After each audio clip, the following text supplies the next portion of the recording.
Alright, so My Hero Academia has changed a lot. If you keep up with the manga weekly, you know this. We could go on and on about what's different right now versus the beginning of the story, but I like to focus on Deku specifically, how he's changed and how this has impacted the story. This video is inspired by the discussions we've seen you guys having in the comments lately. We like to think of our channel as a place for discussion, and the topics are often things we've spoken about among ourselves that we then bring to you guys, but sometimes it's you guys, the plot army, interacting in the comments that inspires a video, and that is the case today.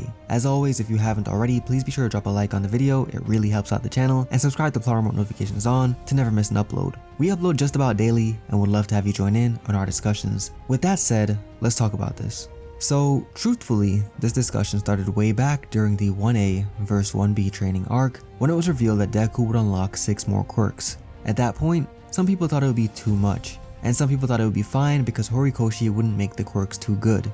I even remember people saying Black Whip wouldn't be that good. I think that's been proven wrong now considering the versatility of it and the amount of weight it can hold, but now after seeing all the quirks but one, I think we can ask the question, are these quirks good? Black Whip, Float, Smokescreen, Danger Sense, and Fajin. In my opinion, they are. Sorry guys, Deku is bodying your favorite MC right now. People were making Deku for Superman or Goku type videos in the beginning, but man, he's a whole new character now. I can't even imagine him being a character in his own game right now. They would have to make each quirk a different playable character.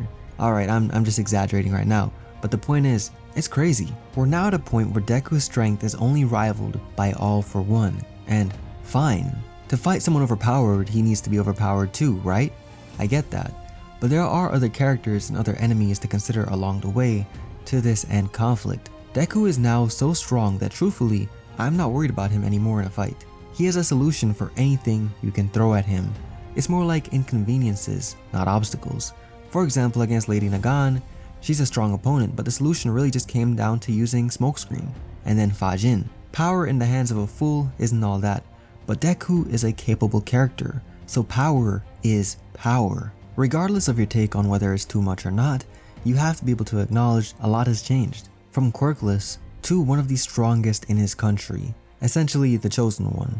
Not just because he was chosen by All Might, but he's also the user at the time of the other quirks unlocking, and it only worked out because he's quirkless. It's not as extreme, but the feeling around this reminds me of Naruto in the end. People were saying it was weird that Naruto went from the underdog, burdened with being a Jinchuriki, to actually being, again, the chosen one, a reincarnation of Asura. Things like this can take away from the original lesson a series seemed to be showcasing. Instead of being a normal person that worked their way up through obstacles, it becomes a thing where they were super special to begin with. They were destined. It wasn't just a product of hard work. They were chosen ones. Now, to be very clear here, I am not hating on Naruto, nor am I hating on My Hero Academia. I actually had no problem with Naruto being a reincarnation, and I actually have no problem with Deku being a chosen one. I actually personally have no problem with all the quirks coming, or the fact that Deku is the final user of One for All, most likely. We're almost at the end of the series, and so why not pull out all we have available to make an epic conclusion? And there's only one more quirk to come anyway, so it's tolerable. We also as fans need to remember this is a shonen story. Are there exceptions? Yes, but generally shonen is hype, excitement, and just always taking things to new heights. Sometimes to a fault, but hey, that's another topic. Anyways, another thing to consider now with this story is that Deku has become less relatable. You know, I never related to the whole crying thing in the beginning, or Deku's personality in general, but even I related to his desire to do his best for himself and for those that believed in him. That's solid and still applies today, but overall Deku has become more cold and distant. Now this could simply be him suppressing his feelings on the current state of things, but regardless of the reason, this is the current Deku. He feels less relatable because of this. He is a walking ass beating right now. Anybody that is doing wrong can get it on sight. I mean, look at Muscular. And hey, this is cool, right? We love a savage, but it can only feel so human. And forget me, or us the readers, power-wise, Deku is no longer even comparable to his classmates. They can't relate to him anymore. Let's be honest, that same beating Mirio gave Class 1A can be given out again right now by Deku. That was the craziest thing when it happened, right? Mirio took out everyone. But Deku can give out that same beating and more right now. He might even flex and say, I'll only use 3 quirks out of the 5 I have right now. He's in a whole other league. All Might was miles ahead of everyone, guys. Deku is beyond that man. He's beyond the man that was miles ahead of everyone. And if you want to say he's not ahead of Prime All Might right now, well, he will be one day. 100% of One For All was enough. All Might defeated All For One twice with this power alone, so to even imagine something crazier is ridiculous. Because of a Horikoshi interview, we know in the end the other students will be involved. They'll surely grow before that final conflict too, but the gap in power is just wild. There cannot even be another sports festival unless they implement a Deku rule where you can only use one quirk. The others can definitely still be involved with Deku on an emotional level, they can support him and keep him on track, but he's the country's hope right now. They're students, they can only do so much. Personally, my only concern with the story right now is keeping the weaker characters relevant. How will Horikoshi make me care about Kaminari beyond a gag once in a while when we have two gods over there battling? Because this was part of the beauty in the story for the longest time. It wasn't like other shonen where there's a bunch of side characters and that one main guy. For the longest, it felt like everyone was together in conflicts. But I wonder how these students will fare in the end when we're up against Nomu, high-end Nomu at that, and Shigaraki. I mean, the literal pro heroes, the top-notch ones, Endeavor, Miracle, Aizawa, they struggled. So how will these kids be able to help out in a meaningful way to us as viewers? A lot of you guys love Class 1A, and so I hope they can rejoin the story and play a good role again soon in some way. But it'll never be what it was before.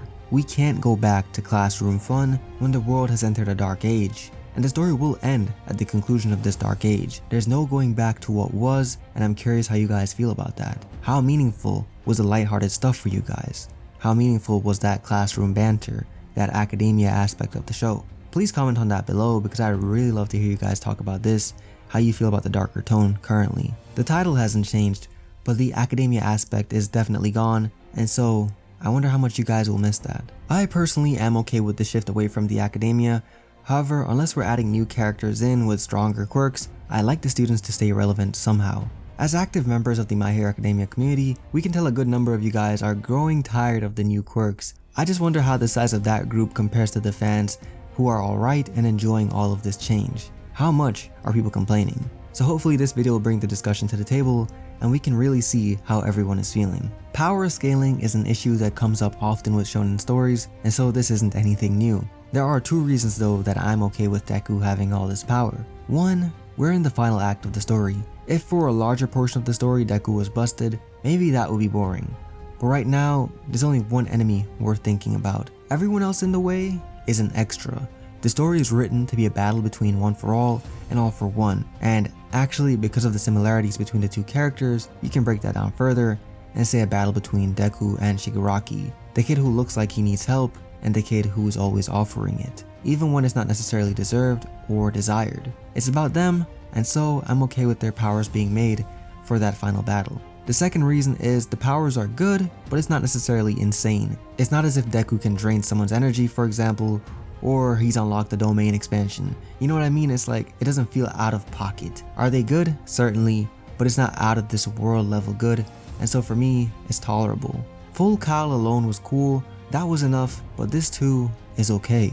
Looking forward to see what you guys have to say about this in the comments and how the narrative changes from here. Is My Hero Academia fire right now, or is this the fall off? Shout out to you guys that get that reference. Anyway, that's all I have to say about this topic. I hope you guys enjoyed the video and go as far as to share your thoughts on everything in the comments below. If you're not following us on Twitter and Instagram, please be sure to go check that out. Over there, we keep you guys updated on all the latest anime and manga news. And in fact, right now, we actually have a big giveaway going on where you have a chance to win all 27 volumes of My Hero Academia or all 25 volumes of Black Clover. The giveaway ends June 5th, but until then, we're doing small giveaways along the ways, giving back to you guys who make all of this possible. Now lastly, if you haven't already, be sure to subscribe to Plot Remote notifications on to never miss an upload. We upload just about daily and would love to have you join in on our discussions. And if you want to support the channel even further, check out our Patreon link in the description below. With that said, until next time, keep that plot armor on you. I'm KJ, have a great day, goodbye.